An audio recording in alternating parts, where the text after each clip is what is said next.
Ce prisonnier ôta ses chaussures et disparut soudainement de la pièce, comme par magie. Pendant la marche, les gardes ne remarquèrent rien d'étrange. Lorsqu'ils ouvrirent la porte pour vérifier, Léo se tenait juste dans un coin. Un garde s'énerva et le frappa au visage. Mais Léo ne réagit pas du tout. Dès que les gardes furent partis, Léo recommença à chercher une issue. Le lendemain, lorsqu'il vérifia à nouveau la pièce, Léo avait disparu. Il regardait immédiatement les images de la caméra.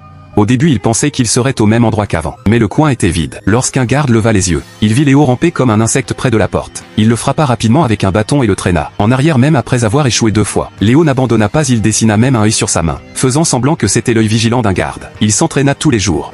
Puis un jour, lorsque les gardes vinrent pour l'inspection, la vie de Lion, délibérément ses vêtements par terre pour les distraire. Dès qu'ils se sont penchés, il les a suivis en silence, marchant exactement dans leurs pas. Un garde a senti que quelque chose n'allait pas. Il s'est retourné mais Léo était déjà plus rapide. Puis le garde a remarqué le reflet de Léo, qui bougeait dans sa propre ombre. Il a rapidement balancé son bâton et l'a fait tomber, l'avertissant de ne plus rien tenter. Mais lorsqu'ils ont vérifié la pièce plus tard, Léo avait de nouveau disparu. Soudain, une main a attrapé un garde par derrière et l'a jeté hors de la pièce. Lorsqu'il a essayé de revenir, il a de nouveau été jeté dehors. Cette fois, le garde a paniqué et a complètement verrouillé la pièce. Il voulait trouver Léo mais n'a pas osé entrer. Quelques jours plus tard, Léo a finalement été libéré de prison.